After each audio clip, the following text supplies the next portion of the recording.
नमस्कार, मैं मंजीत ठाकुर और आवाज द वॉइस के इस खास कार्यक्रम में आप सभी का स्वागत करता हूं। कहते हैं कि दुनिया भर में हिंदी की स्वीकार्यता तेजी से बढ़ रही है। दुनिया भर के बड़े संस्थानों और संगठनों ने हिंदी में ट्वीट्स करने शुरू किए हैं और हिंदी बोलने वाले लोग दुनिया के तमाम हिस्सों में अब जो है मौजूद हैं। और यही भारतीय संस्कृति के ऐसे राजदूत हैं जो हिंदी भाषा और हिंदी की तहजीब को, इसकी हिंदू हमारी जो हिंदुस्तानियत है उसको दुनिया भर में फैला रहे हैं। ऐसी ही एक बड़ी शख्सियत आज हमारे साथ मौजूद है, मनीष राज, जो ऑस्ट्रेलिया में हिंदी के प्रचार प्रसार में पूरी तरह से जुटे हुए हैं और इनका एक रेडियो चैनल भी है जिसका नाम है रेडियो मनपसंद। बहुत स्वागत है मनीष जी आपका आवाज द वॉइस के इस हमारे खास कार्यक्रम में। नमस्कार मंजीत भाई, कैसे हैं आप? बस मैं बहुत बढ़िया, बहुत बढ़िया। बहुत बढ़िया। इतना बढ़िया इंट्रोडक्शन आपने दिया है। अच्छा लग रहा है आप लोगों से मिलकर।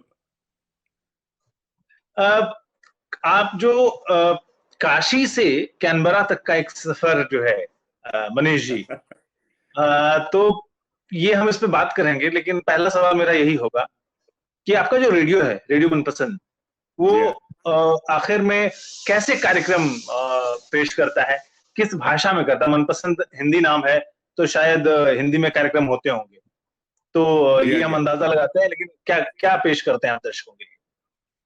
रेडियो मनपसंद की शुरुआत जो कि 2006 में हुई थी और इसका मकसद यही था कि हिंदी भाषा को जीवित रखें और ऐसे कार्यक्रम पेश करें जो उस जमाने में जबकि इंटरनेट नहीं हुआ करता था, ना व्हाट्सएप हुआ कर सकता, लोगों को न्यूज नहीं मिलती थी, समाचार है चाहे लोकल समाचार है, तो वहां से शुरुआत हुई और साथ में मनोरंजन भी रखा जाए। तो एक ऐसा हल्का फुल्का कार्यक्रम रखा जाए जिसमें इंफोटेनमेंट बोल सकते हैं, जिसमें एंटरटेनमेंट भी हो, मनोरंजन हो, साथ में कुछ जानकारी हो और लोकल हो या भारत के समाचार हो चाहे गवर्नमेंट के समाचार। तो हिंदी में इसकी शुरुआत हुई और वैसे ही और जो कि हमारे माइग्रेंट्स जो भारत से आते हैं उनको अपना घर बहुत मिस होता था और यहाँ पे जैसे हम ऑफिस में तो अंग्रेजी में बात करते हैं 8-10 घंटे, तो मुंह थक जाता था बात करते करते, तो किसी को चाहिए होता था कि हिंदी भाषा में भी बातें हो और वहां से शुरुआत हुई। और 2006 में किसी ने मेरे को पीछे से थपथपाया, बोला कि मनीष आपकी आवाज रेडियो के लिए बनी है, क्यों नहीं आप रेडियो शुरू करते?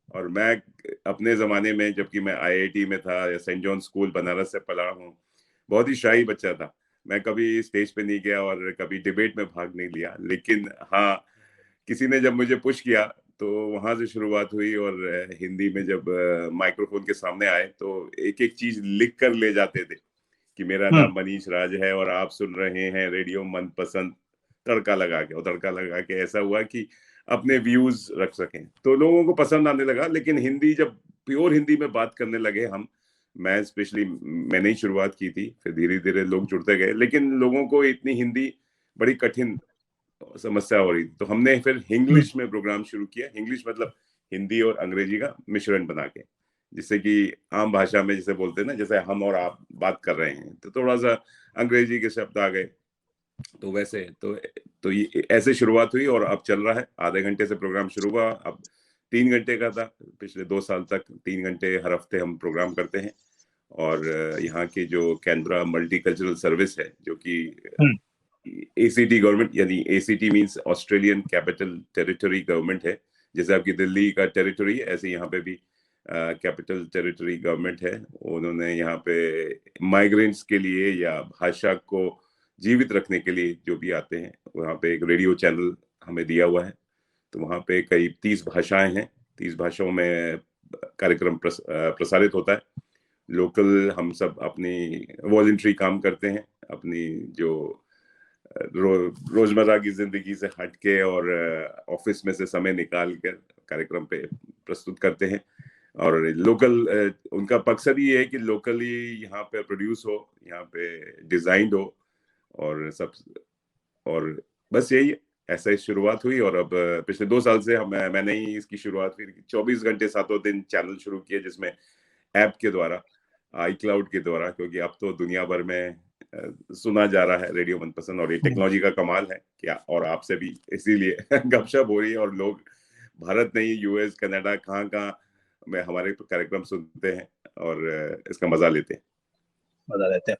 ये जो मतलब हमारे जो आपका जो हिंदी का जो रेडियो चैनल है मनपसंद है, तो श्रोता जो होंगे जाहिर है वो भारतीय ही होंगे या बाकी लोग भी सुनते हैं, क्योंकि अगर वहां पे हैं तो पाकिस्तान के लोग भी होंगे, बांग्लादेश के लोग भी होंगे, क्या उनका नेपाल के लोग भी होंगे, क्या इनका इंटरेक्शन होता है इस तरह से श्रोताओं की तरफ हाँ से कि भाई हम पाकिस्तान के हैं आप और हमने आपका चैनल सुना, ऐसा? जी हाँ, जी हाँ, बिल्कुल। अरे बहुत, यहाँ के जो लोकल ऑस्ट्रेलियंस है वो भी, क्योंकि बॉलीवुड म्यूजिक से सबको प्यार है, बॉलीवुड मूवीज देखते हैं। और अभी हाल ही 10-12 साल में जब से इंटरनेट बढ़ा है और यहाँ के लोकल टीवीज पे भी भारतीय पिक्चरें या मूवीज दिखाई जाती हैं, उससे तो उसमें क्या है, हाँ, मेरे प्रोग्राम सुनते हैं। जैसे मैं अपने अंग्रेज लोगों के फ्रेंड्स और जैसे मेरे मोहल्ले वाले हैं जिससे भी मैं मिलता हूँ, वो मेरे प्रोग्राम सुनते हैं। आधी बात समझ में आती है, इसलिए मैं कोशिश करता हूँ कि थोड़ी अंग्रेजी बोलूं, थोड़ा हिंदी बोलूं, तो जिससे उनको पता रहे कि क्या बातें हो रही हैं। और म्यूजिक तो बहुत लाइक करते हैं। और जैसे आपने हिंदी भाषाओं के बारे में बात की, तो हमारे कई मूल भारतीय हैं जो कि फिजी से आए हैं, मॉरिशस से आए हैं, साउथ अफ्रीका से आए हैं, वेस्ट इंडीज से आए हैं, और साथ में पाकिस्तान और कीनिया से बहुत आए हैं। तो वो लोग भी कार्यक्रम बड़े दिलचस्प लेके सुनते हैं और कहते हैं कि जो कि अपनी, जैसे कहते हैं ना कि उनके ग्रैंडफादर्स या नाना नानी कभी माइग्रेट करके थे, लेकिन अभी संस्कृति से जुड़े हुए हैं लेकिन मिस करते हैं, तो उनको भी कार्यक्रम पसंद आता है। नेपाल के लोग बहुत सुनते हैं और तो वो हर तरह की, तो ऐसे ही करते करते, और साथ में अब तो ये जो चैनल है 24/7, अब मैं देख सकता हूँ कि मुझे और हमें कितने देशों में सुना जा रहा है, और उसको पसंद करते हैं। वहां से भी फीडबैक बड़े अच्छे आते हैं, ईमेल आते हैं, टेक्स्ट मैसेज आते हैं कि मनीष जी आप कार्यक्रम कर रहे हैं और अच्छा लग रहा है और मजा आ रहा है और ऑस्ट्रेलिया के बारे में जानने को मिलता है। तो हम मिक्स एंड मैच करते हैं, थोड़ा ऑस्ट्रेलिया की खबरें देते हैं, थोड़ा भारत की देते हैं, और हर तरफ की खबरें और पॉजिटिव खबरें, क्योंकि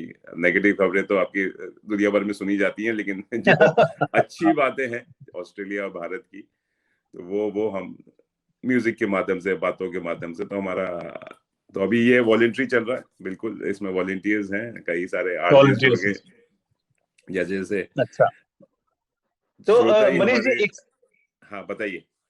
जी जी मैं ये पूछ रहा था कि अगर रेडियो के अलावा भी आप ऑस्ट्रेलिया में हिंदी पढ़ाने का काम करते हैं लोगों को, बच्चों को, ये जी हाँ, इसके बारे में कुछ बताइए।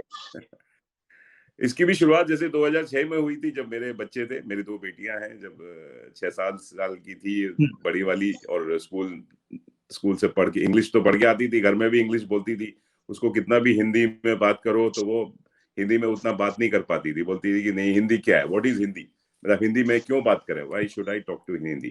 तो बड़ा मुश्किल होता था। अब जब मैं तो पला बड़ा हूँ, आप भी शायद पता, काफी लोग पढ़े बड़े होंगे, कि इंग्लिश हम लोग स्कूल में बोलते थे और घर आते थे तो मातृभाषा हिंदी या जो भी बंगाली पंजाबी जो भी होती थी, तो उनको समझाने की बहुत कोशिश करते, लेकिन नहीं हो पाता था। फिर हमने तब लगा कि मुझे हिंदी पढ़ानी चाहिए, और वहां से इसकी शुरुआत हुई। मेरी 2 बेटियां, छोटी वाली थोड़ी छोटी थी, 3 साल का डिफरेंस है, तो वो 3-4 साल की थी, ये 6-7 साल की थी, बड़ी वाली है वो। फिर भारत से कुछ किताबें लेकर आके मैंने घर में ही पढ़ना शुरू किया। हम और मतलब मैं और मेरी पत्नी कृष्णा, वो लोग बैठ के हम लोग बच्चों को पढ़ाते थे, और एक ये मान के चलते थे कि 1 घंटा जरूर पढ़ाएंगे दिन में, क्योंकि यहाँ के जो करिकुलम है, यहाँ का जो ऑस्ट्रेलियन प्राइमरी स्कूल है, वहां पे होमवर्क बड़ा बिल्कुल देते ही नहीं है।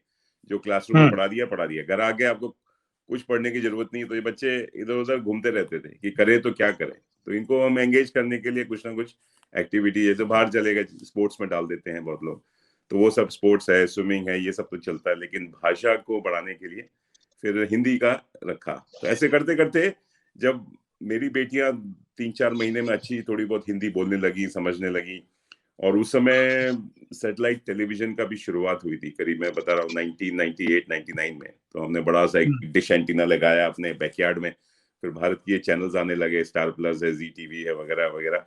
वो मेरी वाइफ बहुत देखती थी, और एकता कपूर के सीरियल्स, जो कि क्योंकि सास भी कभी बहू थी, या घर घर की कहानी, तो वो मेरे दोनों बेटियां बड़े ध्यान से सुनती थी, देखती थी, पढ़ती थी। तो वहां से भी उनको हिंदी थोड़ी सी समझने लगी कि हिंदी कोई भाषा है, इसमें भी बातें होती हैं। और फिर बॉलीवुड म्यूजिक है, घर में मैंने बॉलीवुड म्यूजिक का ही, मतलब हिंदी गानों का ही एक वो रखा कि घर में जो चलेंगे हिंदी गाने, कार में बैठेंगे तो हिंदी गाने, और जो भी हम कोशिश करते थे जितनी भी कि हिंदी में ही बातें हों। तो ऐसे करते करते आप विश्वास नहीं कीजिए, 3-4 महीने में मेरी बेटियों ने हिंदी बड़ी अच्छी पकड़ ली, और इसका देखा देखी इसका असर बाकी मेरे दोस्तों पे पड़ा। वो बोल रहे हैं, अरे आपके बच्चे तो बड़ा अच्छा हिंदी बोलते हैं, अब आप पढ़ा सकते हैं तो मेरे बच्चों को क्यों नहीं पढ़ाते हैं। तो वैसे शुरुआत हुई, फिर वो बच्चे में हमारे घर आने लगे, 1 घंटा हम लोग बैठ के अपने लॉन्ज रूम में, ड्राइंग रूम में बैठ के तो क्लास लगती थी, और बैठ के वो सोशलाइजिंग भी होती थी। तो जब बच्चे जब ज्यादा होने लगे तो फिर लगा कि नहीं, कुछ छोटा मोटा स्कूल करना चाहिए। तो यहाँ के कई सारे प्राइमरी स्कूल कॉलेजेस हैं जिनके संडे को तो खाली रहते हैं, उनको फिर हमने हायर करना शुरू किया। शुरू में हमने जेब से ही पैसे गए, लेकिन तो 1-2 क्लासरूम हायर की कि छोटे बच्चों को अलग पढ़ाएं, बड़े बच्चों को अलग पढ़ाएं, और फिर हमारे यार दोस्त के जो वाइफ्स हैं या पार्टनर्स हैं, हस्बैंड्स हैं, वो सब भी इसमें जुड़ गए कि वो भी पढ़ाने लगे। फिर वहां से जब स्कूल खुला, फिर रेडियो खुला, गवर्नमेंट से हमने बात की, तो गवर्नमेंट ने कहा कि आपको एक संगठन बनाना जरूरत पड़ेगी, ऑर्गेनाइजेशन, बिकॉज वो लोग कुछ ग्रांट देते हैं, कुछ मनी देते हैं। ये जो छोटे मोटे, जैसे आपने रूम हायर करना है या कुछ किताबें खरीदनी है या जरूरतमंद है, स्टेशनरी है, पेन पेंसिल है, ये सब के लिए गवर्नमेंट ग्रांट देती है कि अगर आप तो। और यहाँ पे भी पहले भी स्कूल चल रहे थे जो जो पुराने आए हुए हैं, यूरोपियन लैंग्वेजेस जैसे है, फ्रेंच है, इटालियन है और लैटिन है, फिर चाइनीज थे, तो ये इनके भी बच्चे स्कूल में जाते थे जो वॉलेंट्री, मतलब। तो वहां से फिर इसकी शुरुआत हुई 2006 में। फिर मेरे एक अच्छे दोस्त मिल गए, श्री संतोष गुप्ता जी, वो भी यूपी के ही हैं, अलीगढ़ से पढ़े बड़े हैं। तो उनसे हमने गपशप की, तो मैंने कहा चलिए। तो वहां से फिर ये इसकी हिंदी समाज ऑफ कैनबरा बना, और फिर एक संगठन बना, तब से चला आ रहा। गवर्नमेंट को फिर वो ऑर्गेनाइजेशन को ही ग्रांट देते हैं। आप इंडिविजुअल अगर मैं जाऊं तो वो ग्रांट नहीं मिलती। तो धीरे धीरे फिर अच्छा, आपको। जी जी जी जी जी, बात पूरी कीजिए। हाँ, नहीं, बस ऐसी शुरुआत हुई फिर। और आज ये है कि हर संडे को 2 घंटे क्लास लगती है, और बच्चे आते हैं। तो करीब हर साल 50-60 बच्चे आते हैं, और बच्चे भी खाली भारतीय मूल के नहीं है, लोकल ऑस्ट्रेलियंस के भी बच्चे होते हैं, क्योंकि उनको कभी वो रहता है कि मुझे क्विक हिंदी सीखनी है। बच्चों को अगर इंडिया घुमाने ले जाए तो कुछ हमें बता दीजिए कैसे बात करनी है, क्या क्या क्या। तो और वो है, प्लस कुछ ऑस्ट्रेलियंस भारतीय बच्चों को अडॉप्ट करके लेकर आए हैं। तो वो चाहते हैं कि बच्चे भारतीयता को भूले ना, भारत के भारतीय बच्चे हैं। हाँ, तो वो बहुत है। बढ़िया। तो ऐसे करते करते बस हर तरह के बच्चे आने लगे, और अब चल रहा है। एक एक आपने बड़ी दिलचस्प बात जो है अभी कही थी कि आपके बच्चों ने जो टीवी सीरियल्स थे, स्टार प्लस पे आते थे, कभी सास भी कभी बहू थी, उनकी जो नायिका थी तुलसी, वो अब तो हमारे केंद्रीय मंत्री हैं। और सही बात। और ऐसी ही कहानी घर घर की, बहुत सारे सीरियल्स आते थे। एक जमाना था जब रामायण और महाभारत ने लोगों को बहुत अच्छे हिंदी के शब्द दिए थे सीखने, जब हम लोग छोटे थे उस समय दूरदर्शन पर आता था। बिल्कुल बिल्कुल। लेकिन जैसे उसी कड़ी में, मतलब मैं सवाल को कहीं और ले जा रहा हूँ। सवाल को मैं ये ले जा रहा हूँ कि आपके बच्चों ने टेलीविजन सीरियल्स को देख करके, सिनेमा को देख करके, और उस माहौल के लिए आप उनको हिंदी फिल्मी गाने भी सुनवाते हैं लगातार, कार में हो, घर में हो। और उसी कड़ी में रेडियो मनपसंद भी है, जो हिंदी इंग्लिश कहने के बावजूद, जो हिंदी अंग्रेजी मिली हुई हिंदी कहने के बावजूद, आप एक हिंदी का माहौल लोगों को तैयार करके देते हैं। तो उससे भी लोगों में हिंदी का प्रचार प्रसार, तो आपको लगता है कि जो दृश्य श्रव्य माध्यम है, ऑडियो विजुअल मीडियम है, वो कहीं ज्यादा प्रभावी तरीके से किसी भी भाषा को, हिंदी समेत किसी भी भाषा को ज्यादा फैला सकता है? बिल्कुल बिल्कुल सही कहा आपने, सही कहा। क्योंकि मैं अपना एक्सपीरियंस से बता रहा हूँ कि मेरे बच्चे जितना देख के और जो देखने से काफी कुछ सीखने को मिला। मेरी छोटी वाली बेटी, आप बिलीव नहीं करेंगे, पूरी बॉलीवुड हो गई है, क्योंकि इतना पिक्चर वो देखती है, इतनी टीवी सीरीज देखती है आज भी, जो उसके बड़े बड़े, तो वो छोड़ती नहीं है। और वहां से वो हिंदी उसने अच्छी पकड़ी हुई है। तो तो ऑडियो विजुअल डेफिनेटली बहुत मैटर करता है। बिल्कुल, मैं तो 100% इसमें है, क्योंकि आप कितना भी पढ़ा लीजिए क्लासरूम में 4 दीवारों के अंदर बंद करके, उतना नहीं पड़ेगा जब तक आप कुछ कुछ कहानियां, जैसे पुराने हमारे तो चल चित्र कथा होती थी, आजकल वीडियो के माध्यम पे भी आ गई है। चाहे कोई भी, तो मैं तो जितने भी पेरेंट्स जो आते हैं उनको मैं यही कहता हूँ कि 2 घंटा पढ़ाने से कुछ नहीं होगा, आपको घर जाके माहौल बनाना पड़ेगा। आप 1 घंटा रोज निकालिए अपने टाइम समय में से। सब लोग बिजी हैं यहाँ तो, लेकिन उसमें चाहे आप कुछ भी, ऑडियो ऑडियो तो कार में जब बैठे हैं बच्चों को लेकर, गाने के साथ साथ कुछ और भी लगा दीजिए, कुछ भी आपको जो अच्छा लग रहा हो। हिंदी में बात कर रहे हैं, या फिर पिक्चरें घर में देखिए, आधा 1 घंटा जो भी आपको समय मिले, तो उससे बच्चे बहुत जल्दी पकड़ते हैं वो भाषा को। आप आप आप बहुत लंबे समय, शायद आपने 5 साल जो है रांची में नौकरी की। कुछ यादें हैं रांची की आपको? मैं इसलिए सवाल पूछ रहा हूँ जी। बनारस के हैं और रांची के हैं तो भोजपुरी भी आ गई थोड़े बहुत। अरे का है ना, तो फिर झारखंड में रहे। मैं ये सवाल पूछ रहा था इसलिए आपसे कि जब बनारस में आप पले बढ़े हैं कम से कम 12वीं तक, और बीएचयू भी आप से आपने इलेक्ट्रॉनिक्स में इंजीनियरिंग की है, तो बनारस तो रचा बसा होगा शरीर में, जो एक बार बनारसी हो जाता फिर कहीं का नहीं, मतलब वो बनारस का ही रह जाता है। तो बनारस की कुछ याद? बनारसी याद बहुत जबरदस्त है। बनारस की क्या याद है, गली गली है। और अब तो मेरे माता पिता भी वहीं रहते हैं। मेरे फादर वो डीजल लोकोमोटिव वर्क्स मैनेजर थे, तो वहीं से, तो वो वहीं रिटायर हो गए, वहीं बस गए हैं। तो अक्सर हर साल मैं जाता हूँ और एक एक महीना अपने माता पिता के साथ बिताता हूँ।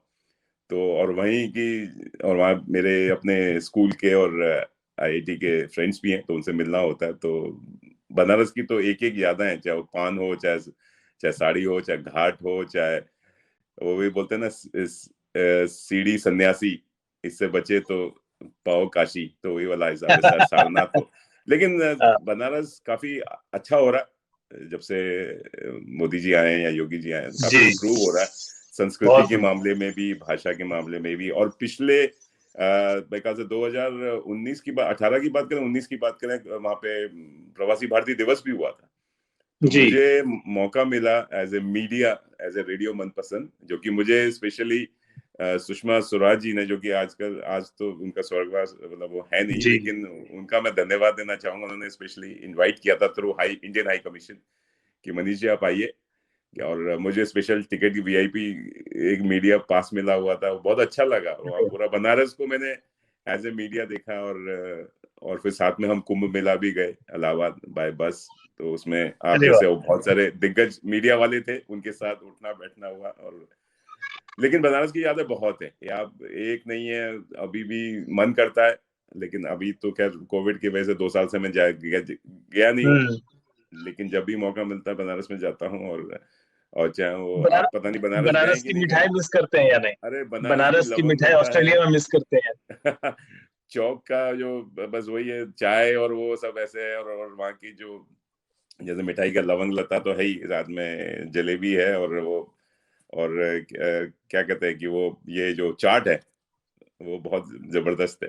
तो वो तो हम खाते ही हैं। लंका वाली, अरे आप जा चुके हैं लग रहा बनारस। अरे और तो अब रांची और बनारस दोनों से हम दोनों का ताल्लुक रहा है। अच्छा, तो आप भी रह चुके हैं। जी जी, मैं रांची जो है मेरे गृह राज्य की राजधानी है और बहुत खूबसूरत शहर है।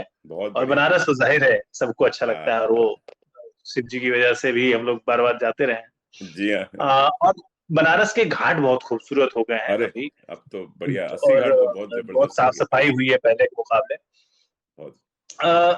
लेकिन एक सवाल ये बनता है मनीष जी कि जैसे आप बनारस को थोड़ा बहुत मिस करते होंगे, खान पान, चाट, चाय, कुल्हड़ वाली और तमाम चीजें, जो है क्षीर सागर और वरुण वागीश जैसी मिठाई की दुकान जो है बनारस में है, जो जमान पर चढ़ करके बोलती है। ऑस्ट्रेलिया में जो हिंदुस्तान है, या हिंदुस्तान की जो तहजीब है, उसको आप लोगों ने कैसे बचा के रखा है? मतलब वो जो संस्कृति है, कैसे दीपावली या होली या तमाम जो हमारे त्योहार हैं, ईद है, या बाकी त्योहार होते हैं, उनको वहां पे मनाने का कोई एक सामाजिक संगठन या भाषा के साथ साथ संस्कृति को भी कैसे आप लोग साथ में जीते हैं? हाँ नहीं, बिल्कुल। कैनबरा की मैं बात करूं, कैनबरा जो कि काफी लोगों को पता नहीं हो, राजधानी है ऑस्ट्रेलिया की। लोग सिडनी को राजधानी समझते हैं लेकिन कैनबरा है। तो यहाँ पे काफी सारे संगठन बन गए अभी, जैसे 10-15 साल में जैसे जैसे माइग्रेंट्स काफी आने लग गए हैं। तो पहले जब मैं तो 27 साल से यहाँ हूँ ऑस्ट्रेलिया कैनबरा में, तो गिनती के 25-30 फैमिली हुआ करती थी। तो तब हमें थोड़ा सा मुश्किल होता था, तब हम वही फैमिलीज अपने अपने घर में मिलते थे, बैठते थे। लेकिन जैसे जैसे लोग आते गए, जुड़ते गए, तो अपने अपने रीजनल संगठन खुल गए, ऑर्गेनाइजेशंस खुल गए। कोई पंजाब का है या हरियाणा का है या बंगाल का है, मराठ का है, मराठी है, तो वो ऐसे ऐसे खुल गए। फिर भाषाओं के बेसिस पे संगठन खुल गए। यहाँ पे 3 मंदिर भी हैं, तो मंदिर भी चलते हैं। तो वो भी, वहाँ पे भी कई सारे त्योहार मनाए जाते हैं। और ये जो इंडिविजुअल ऑर्गेनाइजेशंस हैं, ये भी जैसे आपने कहा दिवाली, होली है वगैरह, ये सब मनाते आ रहे हैं। तो ये अगर अगर देखा जाए 10-15 साल में काफी तरक्की हुई है। लोग भी जुड़ते गए हैं और लोग शौक से मनाते हैं। कोई लोग अपने घर में कम मनाते हैं, मिलजुल के हम ज्यादा मनाते हैं। तो आप मेरे फेसबुक पेज पे जाएंगे तो वहां पे दिवाली, होली मैंने सब कवर किया हुआ है। हम लोग लाइव लाइव ब्रॉडकास्ट करते हैं। और मंदिर में हम अक्सर मिलते हैं। जितना मैं मंदिर अपने जीवन काल में बनारस में और रांची में नहीं किया, यहाँ आके इतना मंदिर और हर वीकेंड हम कोशिश करते हैं, कुछ ना कुछ कार्यक्रम चलते रहते हैं। और आपने संस्कृति की बात की, तो हर जैसे आज ही केरला एसोसिएशन है यहाँ का जो है, वो एक एनुअल फंक्शन करने वाला है। तो वहां पे होने वाला है। अभी पिछले 2 हफ्ते पहले मराठी वालों ने अपना एनुअल फंक्शन किया था, 6 घंटे कार्यक्रम चला, जिसमें उनको आप अगर वो आप मेरे यूट्यूब या फेसबुक पे देखेंगे तो मतलब वो लोग इतनी मेहनत करते हैं खाली अपनी संस्कृति या अपनी भाषा बचाने के लिए। बच्चों में भी वो भावना लाते हैं, चाहे वो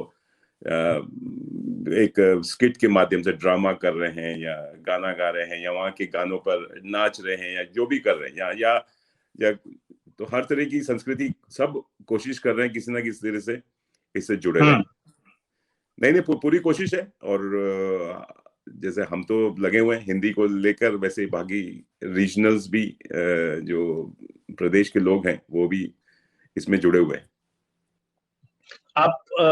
मैंने कहीं सुना है या पढ़ा है कि आप जो है हर साल आप लोग मंदिर में अखंड रामायण का पाठ भी करवाते हैं, रामायण रामचरितमानस का पाठ करवाते हैं जी। हाँ। वो एक्सपीरियंस कैसा रहता है वहां पर ऑस्ट्रेलिया में? बिल्कुल, बहुत।